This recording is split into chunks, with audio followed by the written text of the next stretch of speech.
partnership with the A&M Consumer and Retail Group, Avalara, Williot, PGW, and Sezzle. Ranked in the top 10% of all podcasts globally and currently ranked number 1 on all of Retail by FeedSpot, the Retail Fast 5 is a podcast that we hope makes you feel a little smarter, but most importantly, a little happier each week too. Today is January 24th, 2024. I'm one of your hosts, Ann Mezzenga. And I'm one of your other hosts, Chris Walton. And we're here once again to discuss the most important headlines from the past week that highlight how the physical, digital, and human elements of retail are coming together to shape the future. Chris, my friend, we've got some all-star guests today on the podcast. We do. It's my favorite show of the month. Every month when the A&M folks come on board and chat with us, Ann. That's right. Joining us for their monthly Retail Fast 5 appearance, we have Michael Prendergast and Manola of the Alvarez and Marcel Consumer and Retail Group. Manola, this is round 2 for you. I have to ask, what did you do to prepare for your return? You've got coffee in hand. What's on deck for you as we go into your second guest appearance on the Retail Fast 5? I mean, listen, I'm just aggressively caffeinating and hoping for the best, but really excited to be back chatting with you guys. So had a lot of fun the first go around. Yeah, so did we. Yeah, and fair play to you and you and Michael. I mean, it's 7 to show everyone how the sausage is made. It's 7 a.m. in the morning here on Wednesday, and we've got this candle lit and we are ready to go. Yes. It's definitely early today for sure. Yes, Michael, what number is this for you? You've made several appearances on this show. I was trying to think of that. It's either 4 or 5. It's been a while. I got super busy second half of last year, so I kind of took a sabbatical from this, but it's awesome to be back and see you guys and have some fun talking about retail. Well, we will welcome you back with open arms, Michael. Anytime you need to take a break from us and our listeners, we understand. We can be there. It can be a little much at times. Well, I was listening from a distance. I just wasn't participating as much. We'll take it. Participating in mind, right, Michael? Participating in mind, right? I was sort of Zen supporting you guys. I'll take all the Zen support I can get right now. We felt it. Well, Michael, let's start with you quick. For those listeners who haven't met you yet, tell us a little bit about you and your role at A&M. So I'm a partner here at A&M in the retail group. I've been at A&M almost 6.5 years now. I was actually I think employee number 15 in the retail group, and now we're almost 200. Wow. I was in industry for over 20 years. So I spent a lot of time at places like Tommy Hilfiger, Polo at Ralph Lauren, was in the streetwear world, and then was also CEO of a small cap fast fashion company. So I've got a pretty deep background in operations of retail. And then while at A&M, I've done a ton of transformational work to help companies either turn themselves around or achieve results that they haven't been able to on their own. I also do a lot of interim work. So last year when I got busy, I was an interim CEO of a company out of the Midwest. So that's kind of the quick download. Excellent. So happy to have you. Manola, let's hear a little bit of your background too. Yeah, happy to. I'm a senior director with the consumer goods and retail practice at A&M. Been almost coming up in 4 years with the firm. My background is a little bit of a mix of consulting as well as industry experience. I started my career in the creative side of the house. I'm a fashion designer by training, believe it or not, but quickly pivoted over to more business oriented aspects. But I love retail through and through, and it's exciting to have the opportunity to kind of see it end to end. And here at A&M, I do a lot of work with growth and transformation, a lot of focus in apparel and beauty. So yeah, that's why I love having you guys on, because we always joke, and we always say we're the media outlet for retailers by retailers, and in a lot of ways you guys are the consultants for retailers that are former retailers and or have a lot of operational experience, and you fashion design background too. So that's great. So thanks for being here. And before we get started though, I think we have some special programming notes for next week, right? We sure do. Omni Talk listeners, you need to know that next week, Omni Talk favorite Ethan Chernovsky will be joining us live on LinkedIn on Tuesday at 1 p.m. Eastern to discuss the 5 questions staring retailers in the face to start 2024. So if you are interested in attending, you want to catch the recap if Tuesday at 1 p.m. doesn't work for you, you can head on over to our OmniTalk page on LinkedIn and look at the upcoming events section to register. It's going to be a good one. Ethan always is a good time. Yeah, he's been on our, Michael's been on our show a lot, but Ethan's been on our show more than anyone else, I think, right, Ann? For sure, without a doubt. All right, Chris, that's all I have. I think we should get to the headlines. I think we should too, Ann. Okay. And you know what? I got a special treat because today's Fast 5 headlines are brought to you again with the help and support of Shop Talk. Ayo. Ayo. Oh my God, it's starting off with a bang, Ann. I'm a highly caffeinated already, as everyone knows on this call. I can tell. All right, as we have said many times on this show, Ann, Shop Talk is without a doubt the best retail event of the year. And this Friday, prices are increasing. So do not forget to go to shoptalk.com and get your ticket. Shop Talk does everything better. First, the big things. And they have the best speakers in retail, of which I would include yourself, Ann. Oh, and you. Oh, thank you very much. Thank you. Thank you for that retort. An agenda that is necessary learning if you want to stay current in the retail industry. A meetup working program that is completely unmatched. And they've got the best social events. The week always culminates in a beach party where people like Flo Rida and Nelly have performed in the past. I had to be very careful to say Flo Rida and not Florida accidentally on that one. Good job. And you nailed it. You nailed it. But Shop Talk also takes care of the small things that can really shape your experience. We know because we actually go to this event every year. It's so nice to have coffee whenever you want it, lounge spaces to relax in, quiet areas to work. It just makes the whole event feel a bit more luxurious than the average retail show. That is why such high quality people go to Shop Talk. We're talking 75% of the attendees are actually director level and above. So if you consider yourself a retail leader, you need to be at Shop Talk. So again, prices increase on Friday. Retailers and brands can use our code OmniTalk, that's OmniTalk with an O, to save an extra 10% off current rates. They're running out of VIP tickets. So if you want to apply for those, you better get on it. Go to shoptalk.com and book a ticket right now. All right. In today's Fast 5, we've got news on Walmart shutting down store number 8. Wayfair laying off employees weeks after its CEO encouraged people to work longer hours. I'm dying to talk about that one. IKEA expanding its plan and order stores, and something called Sephora Kids. What the heck is that about? But we begin today with big news out of Macy's. Ann. All right. Headline number 1, Chris. Macy's has rejected a $5.8 billion takeover from its activist investors. According to Bloomberg, Macy's Inc. said Sunday that it wasn't interested in a bid from Arkhouse Management Company and Brigade Capital Management to take over the retailer, claiming that the offer lacked compelling value. The investors made a $5.8 billion offer, or $21 a share, for the company last month, and Arkhouse earlier Sunday threatened to take its offer to shareholders if the department store chain doesn't step up negotiations. The offer represents about a 19% premium to Macy's closing price on Friday. Also, last Thursday, Macy's said it would lay off about 3.5% of its workforce. Michael, we're going to go to you first on this one. Do you think that Macy's was right in rejecting this offer? I do, actually. I think this is super interesting from a story standpoint. And this is, I want to say the first chapter, but I actually think it's the prelude. I don't even think it's the first chapter. Ooh. Right. I think that Macy's, I've obviously been in business with Macy's for almost 30 years and have done business with them and watched them closely. And going back to the stock market crash in 2008, 2009, I don't think Macy's ever made it out of there. They, in our opinion, from an operational standpoint, they've been a zombie retailer since then. So from a retail business standpoint, they've done a fabulous job of offlaying their margin damages to the vendor community to help to support them.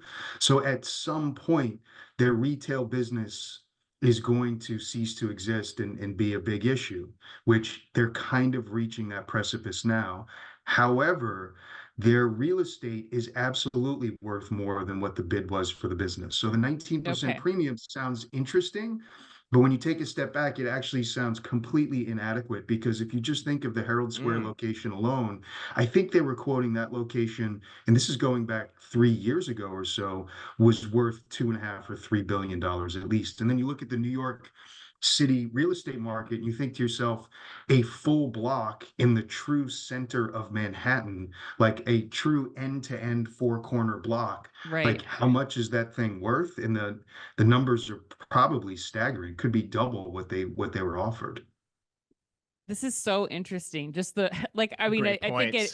it does hit on the points that we certainly were wondering. Like, is this something? Is the real estate alone the value here? And it sounds like that's what you're saying, Michael. Manola, anything that you would throw in an ad here? Yeah, I mean, I tend to agree. I think it feels like a low ball offer, right? It's just, the value of the real estate alone is probably significantly more than that, right? So I think it's the right call on to, but to Michael's point, I think we're seeing the beginnings of what's probably going to be a very long long story back and forth there. Chris, where do you fall in this? I mean, I agree with both of what Michael and Manola said. I mean, I think the interesting thing to me is that, Macy's as a retail operation, it's hard. I've said this on the show many times. It's hard for me to see how they are worth 20% more 10 years from now than they are today, given what Michael said, because they're a zombie retailer. You go in the stores, they actually feel like something out of the zombie apocalypse if you go into the wrong one on the wrong day. Right.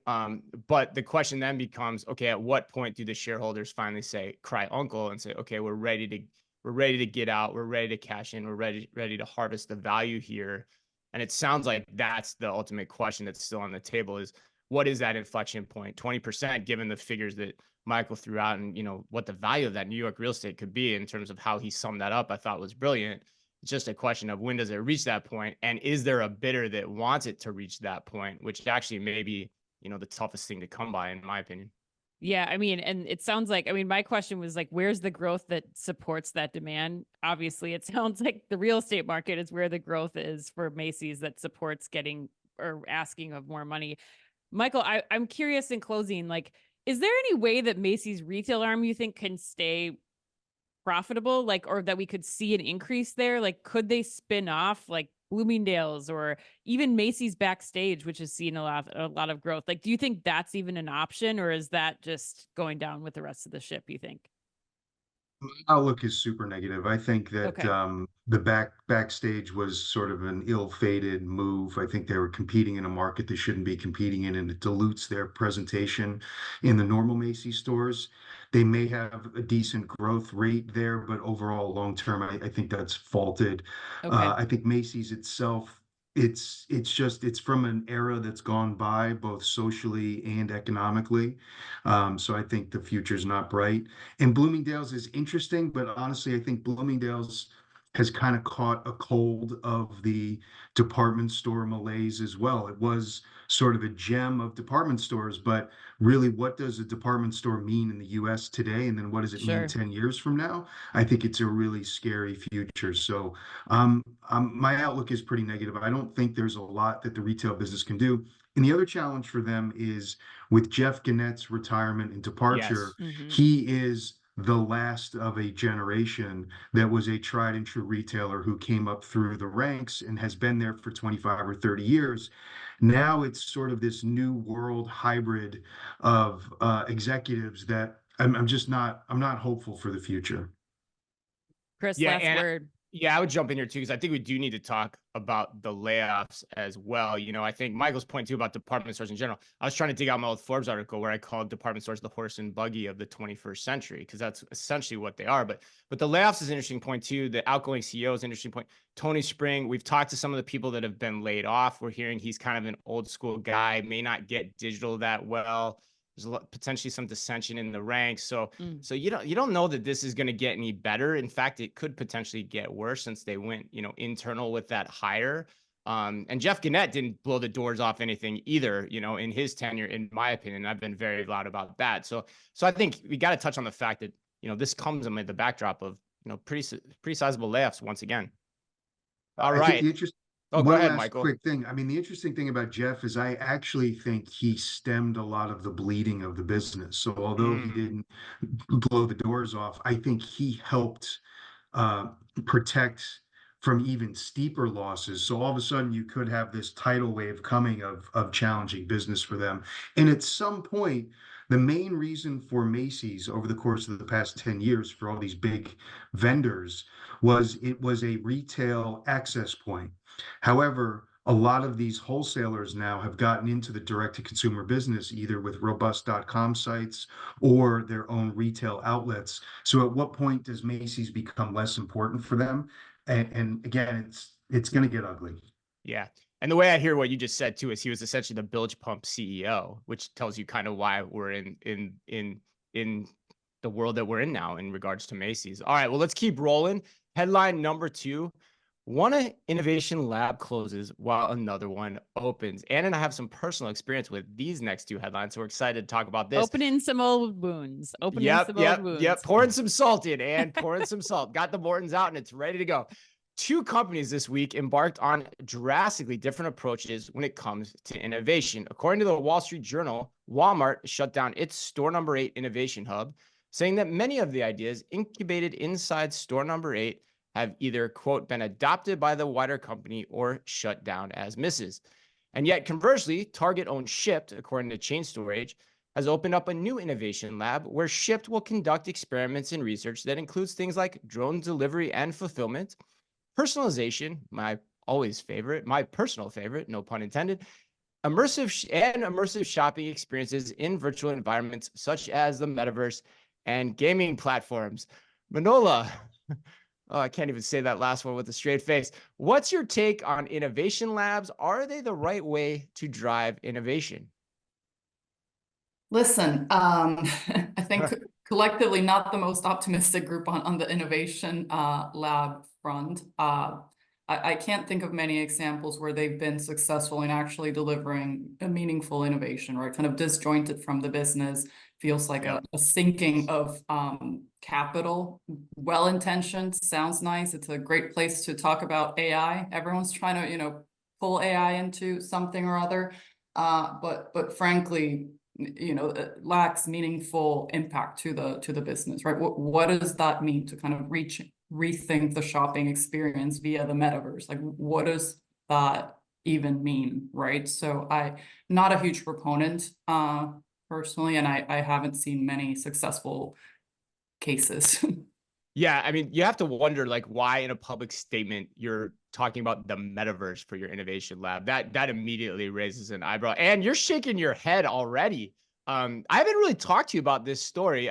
We kind of talked with Manola and Michael before we started, so I kind of know where their heads at with it. But where do you come down on innovation labs, having been part of a very big one in your previous career prior to Omni Talk?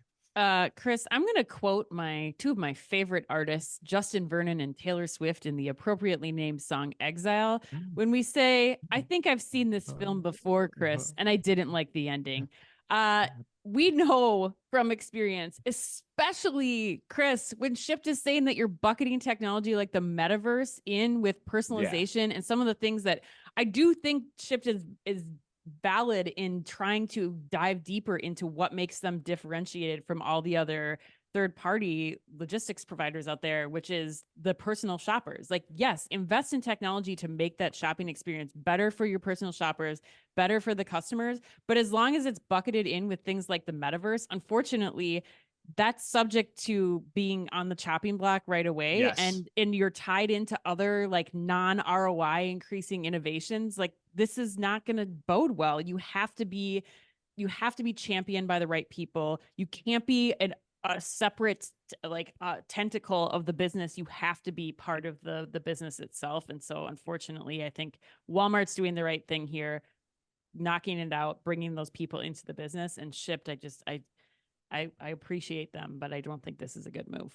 Yeah, and you have to believe too that that's the product manager's job, right? Is to create new product efficiencies that make the Shipt experience better. So why do you need an incubation lab to do that? If metaverse is part of that, that should just be part of their job day to day. But Michael, jump in here. What are your thoughts? I totally agree with what you're all saying. I think you cannot force innovation. And when you try to force innovation, you almost get this fake innovation. And as I was Yep. thinking of, as I was hearing what you were all saying, it kind of, I was thinking of like, if you want to start a band, you can't pick four baseball players or four football players, put them in a garage and say, go play music and get me new music. I mean, Mhm. maybe they can play music, maybe they can play instruments, but you just don't know. And It's a I great truly analogy. think innovation rests in the people that are driving the business, producing new product, designing new product. And sometimes it comes from really the most unexpected places. So it's almost like if you set up this skunk works type atmosphere, it just feels very forced. And then it turns into chasing the bright, shiny objects. And that's what I was hearing when I was reading all of these articles about the announcements. It's sort of like, we're going after AI, we're going after computer learning. You know, customers want to have this ubiquitous access to product. And it's sort of like, okay, yeah, they do, but you can't force innovation. It has to be sort of a natural occurrence that these outfits, I just don't think are productive and effective. Yeah, the points I agree with everything everyone said. The points I would add to it, and you know, it was interesting, and I talked to you a little about this. I wrote an article in Yeah. Forbes about it this morning. We interviewed Pratibha Rajashekar, the VP. I can't remember if she's SVP or VP of stores of At automation Walmart. and innovation at stores and Yeah. DCs at Walmart last week. And as I was doing that interview, what struck me was, holy crap, Walmart's taking a really smart approach to innovation because they have her existing in the business and it's her job to drive Yes. innovation on this front. And she walked through 3 areas of innovation and she did it very clearly: AR, ESLs, drones, and all of them made a ton of sense. And she was incredibly articulate about it.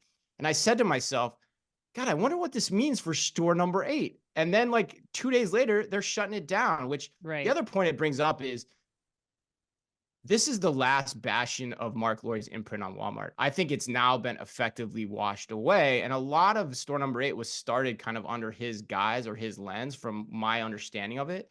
And you had a lot of these kind of like skunk works projects that didn't make a lot of sense. And it seems like Doug McMillon's been smart to wash them away, because that's the most important thing from my experience is, to be a truly innovative company, it has to be supported from the top down, from the CEO.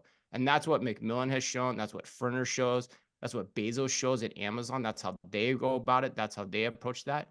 And so that's the fundamental lesson here. Because you're right, Ann. I think if you're on an innovation team, enjoy the fun work now. Enjoy the metaverse experiments now, because chances are you're going to be on the chopping block at some point when the board comes through and says, hey, you need to cut costs. And there's a lot of layoffs going on in the industry. So it's not a good or safe place to be. Yeah. All right. Let's go to headline number 3. Wayfair has laid off over 1,600 employees in its last round of restructuring. According to Retail Dive, the job cuts, which mark the third round of cuts in about 18 months, affect 13% of its global workforce and 19% of its corporate team. The news also comes after a recent memo from the Wayfair CEO that was leaked to Business Insider near the end of 2023, which said, quote, working long hours, being responsive, blending work and life is not anything to shy away from. There is not a lot of history of laziness being rewarded with success, end quote. Oh boy. Woof. Michael, I'm going to go to you first on this one. This is a loaded question, but what advice would you have for Wayfair's CEO as he tries to navigate his way through all of this and tries to wipe the egg off his face? You know, he's got to refocus his efforts. I mean, we do org uh, restructures for a living. Basically, it's one of the major things that we do. When I hear the Right. numbers that he's cut, and then the challenge I hear is 3 cuts within 18 months, something's not right. They're Yeah. either not cutting effectively to where they need to get to, and or the business is shrinking and contracting so dramatically so quickly that the cuts just aren't enough. And when I read through some of his press releases, it feels like his focus is really not in the right place. I mean, it's a very specific thing in reorganizing a business. You do it both financially and structurally to support the needs of your current and perceived future business. So from an org cut standpoint, it's actually one of the most simple things to do, as well as the number one rule in doing org restructures is you don't want to have to do it again. You want to do it again? Mhm. Yeah. And you really want to do it, get it right, cut as deep as you can, and then set yourselves up for at least 24, 36 months. And clearly, they're not doing that. I think his focus is completely misguided because he's not talking about growth from a top line standpoint. He's not talking about EBITDA. He's also not talking about what his customer needs and wants are. So for me, I would almost say leave the restructuring to the tactical folks and focus your efforts more on how are you going to grow this business, how are you going to stem your losses, and then how else are you going to make it profitable? Because the one thing I haven't heard him talk about, and I haven't done a ton of work on this, but I guess I would suggest his focus be on the supply chain and the operational challenges in running a business like Wayfair. That business is highly complex in how you run it profitably from a supply chain standpoint, just based on the nature of the product that they're offering and the breadth of SKUs that they're offering. Yeah. And I think you bring up so many good points in that, Michael. I really appreciate your insight too, especially having gone through reorgs at several organizations. Chris, I know that you are hearing a ton. You posted about this over the weekend on LinkedIn. You're hearing a lot from those employees who have been impacted by this, especially. Where do you sit on this, and especially given your experience in home furnishings? Yeah, I'll touch on that. I want to add on to what Michael said too, because Yeah. I have met the CEO Shaw a number of times, probably, God, 5, 6, 7 times in my life, had direct conversations with him.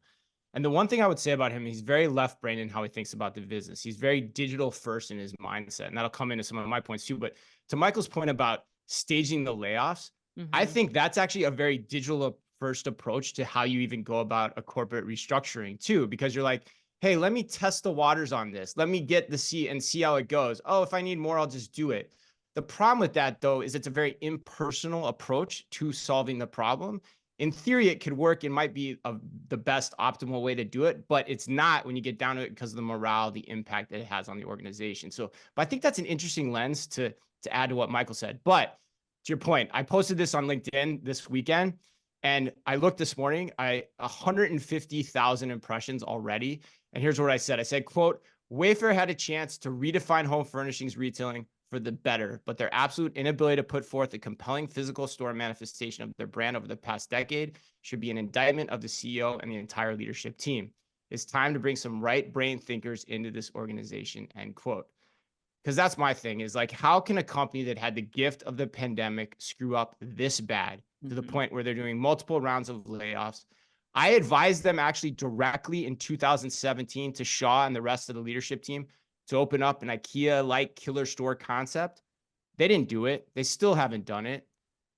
We haven't seen anything from them, and we've seen absolutely nothing. We've seen bupkis. So my question is, or my thoughts are that when I look back and I step back from this, I think there's just downright mismanagement here, and there's a lack of a creative vision of where this brand needs to go. And with that said, I think there's time for it's probably getting pretty close to time for leadership change, in my opinion. That's how you right the ship.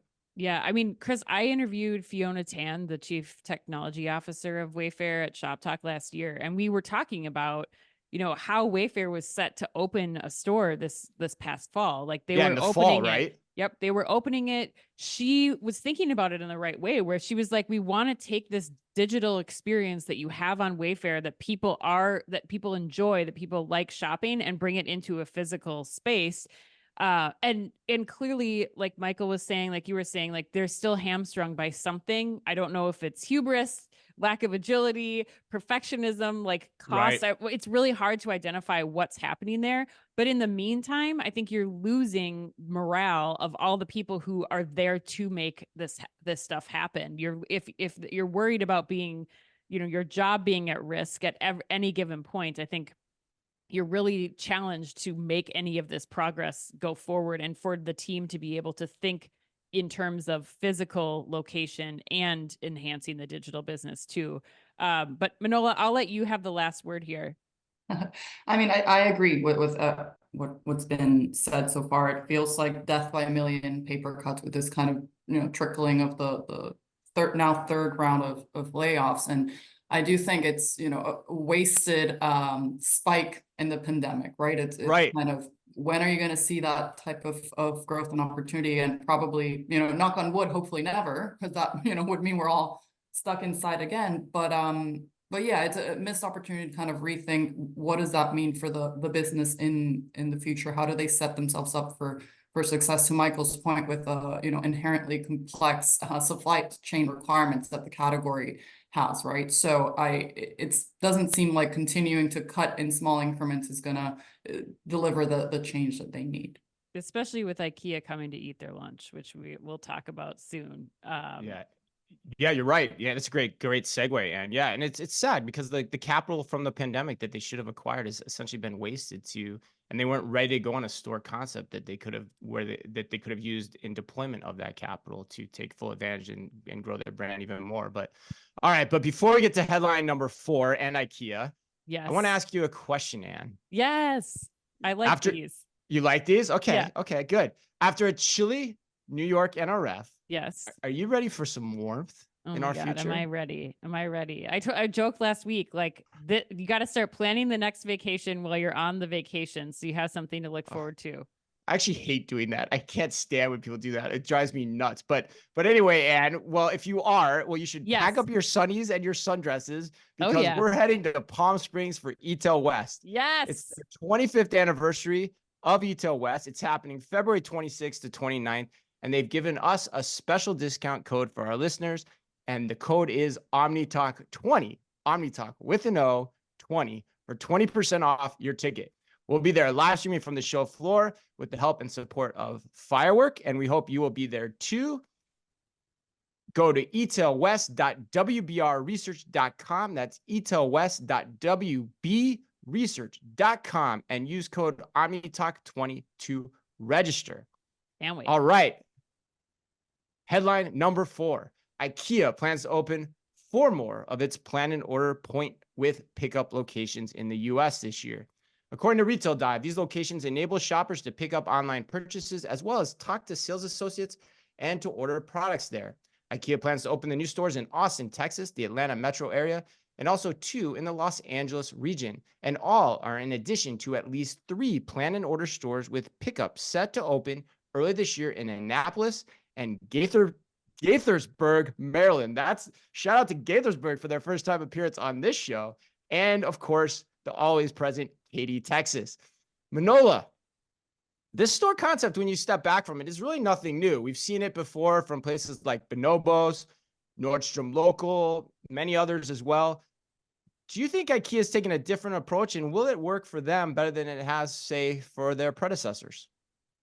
I mean, listen, it's not on its surface, right? It's not an innovative concept per se, but I do think it's well suited to the category, right? I think it's a little bit different if you're going out to buy, you know, a pair of khakis. The immediate gratification of taking it home might be there.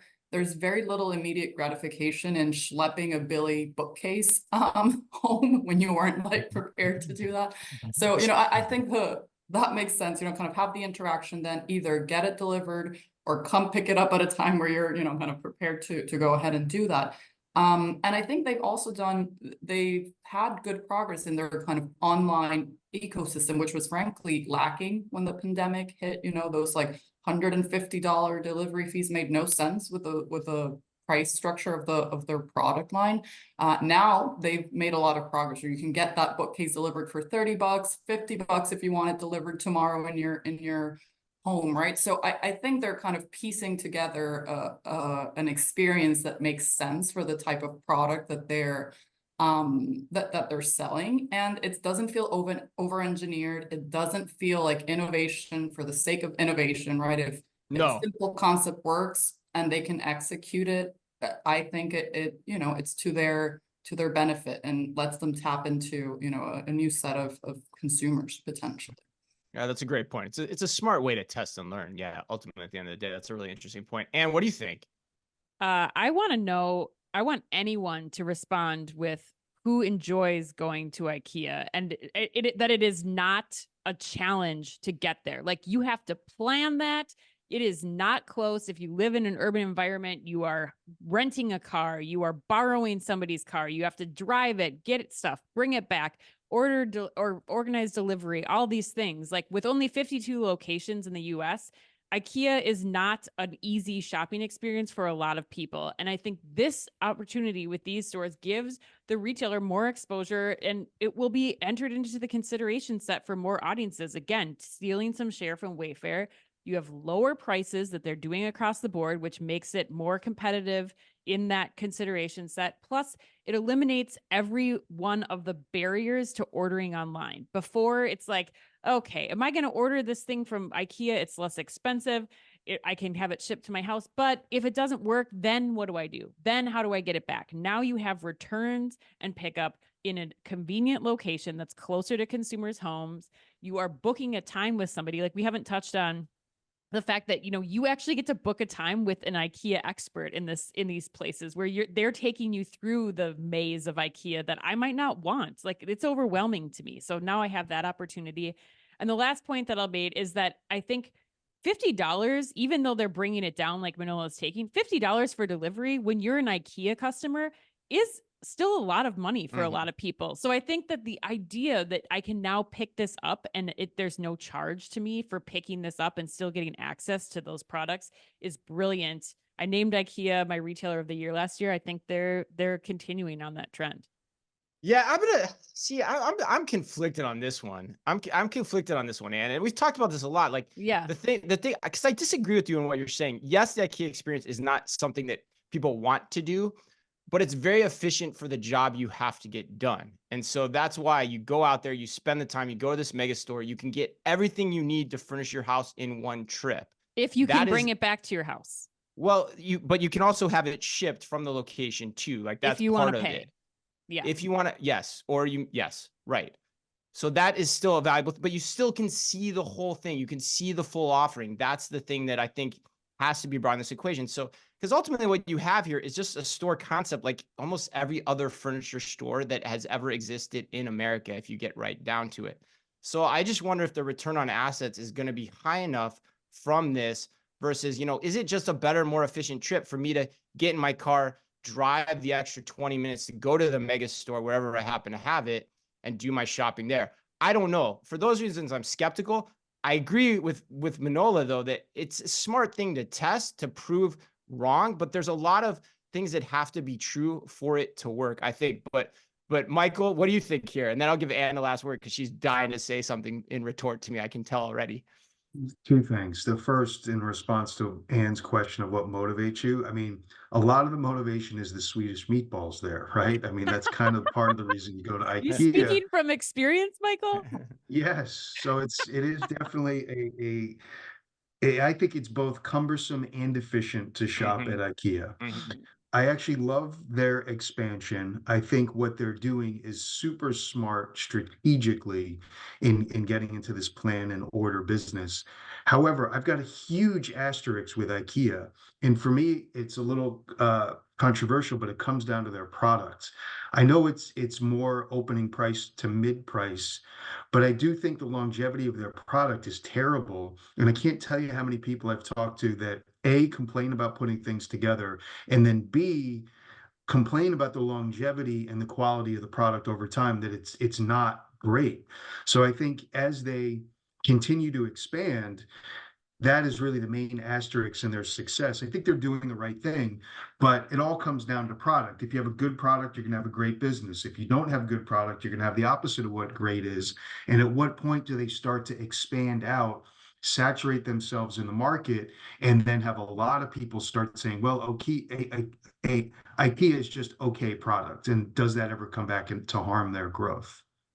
Which is also why Wayfair had a tremendous opportunity that they've just not capitalized on too, when you think about it from that context. But Anne, I mean, Anne, your point is that there's still a big awareness play or a big availability play here for IKEA. So let's give you the last word and then take us into headline 5. Yeah, I think the only thing I would say is that, Chris, your point is valid in that you're going for the single day trip. I think Michael's point's valid about the quality is maybe not durability, but I think you need to really think about where the opportunity lies with the next generation and with that entry point consumer who aren't going. They don't want to go on that IKEA trip, and now they have the opportunity to get in for some of the smaller items again that they didn't have before. So I think that you're looking at stealing share from places like Home Goods, from some of the other, Yeah. like other easy accessible discount furniture places. They're going to start to steal share because the experience of shopping that retailer is changing, which is what IKEA needs to do in the strategy they need to have to capture that next generation of audience. Yeah. Target, Walmart too. So you're saying Yes. Generation Alpha is nonplussed and to go to a big mega IKEA store? Yeah. Segue. Yes, segue. Let's go to headline number 5. Speaking of Generation Alpha, the concept of Sephora Kids is starting to stir up some controversy. According to CBC Canada, the question of why 10-year-olds are frequenting Sephora is dividing parents, dermatologists, retailers, and social media, 4 groups that rarely are probably brought together ordinarily, but here we are, as more children buy into expensive, elaborate skincare and beauty products. The hashtag Sephora Kids has over 330 million views on TikTok. Most of these videos are adults complaining about kids wasting samples, being rude to employees, and spending large amounts of money on products for adults. Manola, you were quoted in this article. They went to the best of the best to get insight here on Sephora Kids. How do you think that retailers like Sephora should be thinking about and strategizing around Generation Alpha? I mean, I think the whole thing is really funny, right? It's like I go through TikTok and I see all these Gen Zers complaining about children in the Sephoras, and I'm like, feels like Gen Z's starting to get old, just like, Yes. Yeah, the right. music's too loud in here, we can't, what's happening? So that's kind of, it strikes me as actually, it's funny. But if I'm Sephora, I'm happy, because Yeah. you're getting that it's a new crop of consumers. You're getting them, in their early stage of kind of entering the category, which by the way, I don't think it's particularly early. Like I No. remember, I was probably the kid walking in the department stores, like, buying MAC lipstick and whatever, when I was around that age. So I don't think there's anything particularly, different about the time at which they're entering the category. But yeah, if I'm Sephora, it's great. It's a new crop of consumers and an opportunity to do right by them. There's a responsibility, right, to not sell 10-year-olds retinol, probably, but Right. it's a great opportunity that, for them to kind of get a foothold on that new cohort of consumers. And it seems like Gen Alpha is, indicating that they're interested in wellness and beauty and kind of that self-care aspect, So if I'm Sephora, I'm really happy. Gen Zers, now they know how it feels, I guess. Yeah, no, I totally agree. I mean, I think that if you're Sephora, right, you want that business. Every retailer is trying to go after that Generation Alpha, Beta. They want to get that business. I'm wondering, and Michael, I'll maybe throw this question to you because I'm curious, like, I looked to Victoria's Secret, and when they kind of created an alcove for Pink for that line that was going towards that next generation, like, do you think it makes sense for Sephora to almost like carve out a section of the store to really like put the Drunk Elephant and all these other brands that these younger teens are going after, like to kind of give them a space within the Sephora? Absolutely. I mean, look, I'm obsessed with millennials, Gen Zs, and alphas and the whole conversation about the differences between the three. Yeah. And when you look at the alphas, it's basically the old tween market that everybody used to talk about. So for me, I'm shocked that people are shocked that this is happening. It's sort of a rite of passage, 10, 11, 12. That's where kids start shopping heavy duty. Clearly, young ladies are going into Sephora and shopping makeup. So first of all, yes, absolutely distort to them. But the bigger thing also, I think, for Alpha is this is completely not surprising to me. This is the first real iPhone generation. Gen Zs had iPhones, but that was a generation where it was like, how old are you going to be when you allow your kid to get an iPhone? Is it fifth grade? Is it sixth grade? Is it seventh grade? Alphas had iPhones at a year and a half years old. Like they were handed iPads, handed iPhones. I'd see them all the time on planes and restaurants. So Alpha is going to be really the first discussion that are first generation, that the discussion is going to be completely different because of the influence they have had of this ubiquitous access to anything and everything when they wanted it. So the Sephora thing to me is not shocking at all. I actually think it's quite hysterical. And I think alphas and Gen Zs together are a highly important cohort because of their spending power and how they spend. Like, I don't Yes. even think we've seen yet the buying patterns of Gen Z and Alpha and how to really cater to them, right? I mean, 10, 15 years ago, it was like, okay, if we open a .com site, we're good because we're going to capture the young generation. Yeah. Totally not the case today. Like, you could have alphas that have maybe never even been on a website to buy. They've only done everything through their phones. And then what are the applications for them also purchasing through social media? So I Yeah. think it's a really interesting thing that's happening. Yeah. The spending power question is Wow. actually a good one, because I think that, to Manola's earlier point, like, as a parent of a tween, like, if they're interested in good quality skincare, that's actually like more of a necessity. I think the makeup stuff is a different story. They can go to the drugstore or Walmart for that. But I think the skincare, which is what they're really investing in here, is something that I think more parents are saying, yes, not the retinol products, but yes, the skincare investment for a young tween does make more sense. But Chris, I'm going to give you the last word here. Well, I don't think I have too much to add. I mean, when you ask the question at the top, like, how should you be thinking about your strategy around Gen Alpha? I just go back to like the Harvard Business School and the framework they put in our heads, ad nauseum, which is like, whatever strategies and tactics you're going to deploy, you have to be comfortable with the financial impact, number one, two, the legal impact, and three, the ethical impact, right? And so you get into some gray areas with that, like the retinol example, like Manola brought up. So, but ultimately, at the end of the day, I thought your question to Michael was great too, because ultimately it just unleashes great merchandising and marketing. Like, that's what we're going to see here. And it's a really interesting question to try to answer if you happen to have a brand that resonates with that audience. And so we're going to see all kinds of stuff. We're going to see the stores shift around, how they allocate space, how they market the different products inside the store, outside the store, online, via apps, via mobile phones. That's what's really cool. And that's what's exciting. Great point. All right, let's go to the lightning round. Michael, you're first here today. Michael, Jeff Bezos' home where he started Amazon is on the market in Seattle for a cool $2.28 million. If you had that kind of money to spend on a home of some historical significance, what would it be? For years, I always thought I'd love, because they used to talk about Bill Gates's house being for sale in Seattle. I always thought I'd love that. But now that you're asking me, and this has to do with what I watched last night, I would want the house in The Godfather with the movie In producer with the Tahoe? horse head in the bed. Oh, that one. Yeah. That house is amazing. Yeah. Oh, good call. I like that think, one. I think that's also the Fletch house, if I'm not mistaken. Interesting. I have to check that, but I don't quote me on that, but I think it might be. All right, Manola. Well, quick question: new Fletch fans or no? Have you guys seen the new? I like the new one. It's good.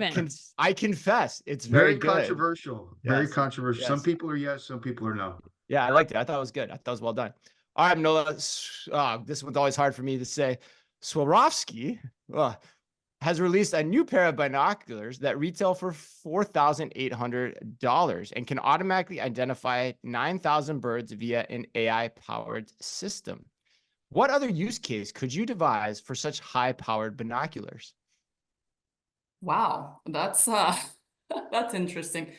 Honestly, first thing that comes to mind is I'd like to be able to know what shoes people are wearing on the streets. One time I was walking in New York and this woman had it was like New Balance sneakers in the perfect shade of off-white. And I didn't want to be creepy and go up and ask her. And I was like, it's fine, I'll Google it when I get home. Turns out there's, 30, 40 different shades of off-white. Impossible task. Is it bone? Is it moonshine? Is it what? Oh my God. So never bought them. Haunts me to this day. So yeah, maybe those would have been nice to kind of whip out and know the shade. Yeah. Oh, all right, Manola. Next question goes to you too. Chris, I don't know if you know this, but our beloved In-N-Out Burger is closing its first ever location in Oakland, California. Yes, citing crime and associate safety as the reason for the closure. Manola, I want to know, what would your last In-N-Out meal consist of? So confession time. It would have to be my first in and out real fast. Oh, I have not had the pleasure, and I feel, I hear the legend and the folklore around it, and I feel a little bit left out, a little bit of FOMO for sure, but I don't know what's good. What's the Yeah, order? and what would yours be? mine would just be a cheeseburger and a chocolate shake. No fries. I don't like No their fries. fries? No, How do you do that? no fries. See, I'm getting like Carbs. 3 fries in my last. If it's my Ugh. last meal, maybe even 4. Michael, Yeah. why don't you? What would yours be? Double Oh, I'd and go 3 in, orders of I would fries. just go in as hard as I could on a deluxe cheeseburger, fries. Couldn't do the milkshake. The milkshake would put me to sleep. That would Oh, put me over there. so But then good. a large Sprite too. You got to get the Yeah. carbonated soda, Yeah, sugar in Oh, there. yes. Yeah, True. I'd get a cup of coffee. You'd have to roll me out of that place. All right, one UK startup Sear Grills rolled out the Perfecta, a new grill that can allegedly cook foods 10 times faster than what you're currently working with. Its burners can reach 1,652 degrees Fahrenheit and cook an inch thick ribeye in 90 seconds without flipping the meat. Michael, does the prospect of this grill frighten you or excite you? Both. I Oh love yeah, the both. fact. Nice. Yeah, I love the fact that I can do something else quicker in my life.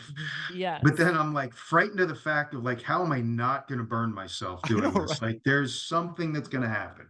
How is your house not going to start on fire? That's what I Exactly. want. How is, because then, like a paper towel falls on there and then negative 10 seconds, the whole kitchen's on fire. So it's like, what do you do? That's like 3 times the average degree heat of like a Weber oven, or a Weber grill. That's nuts. All right. Anyway, well, that I was a also great. wonder, like, how does that actually really work? Like, is that real? Because the other thing I'd be frightened about is I'd burn everything. I know, Yeah. right? And you don't have to flip it. So there must be something cool about the technology. It's kind of maybe George Foreman-esque in a lot of ways. All right. Well, that closes us up. Great show today. Lots of insight dropped.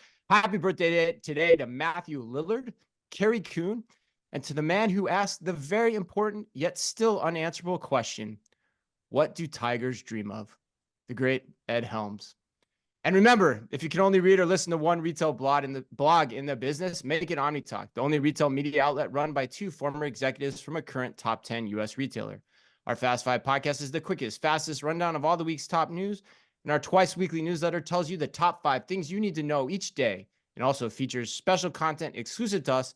And we do it all just for you. And actually, our newsletter is no longer twice weekly. I got to update that, Ann. It is now daily. Yes, you can sign up to get the Retail Daily Minute delivered to your inbox first thing every morning.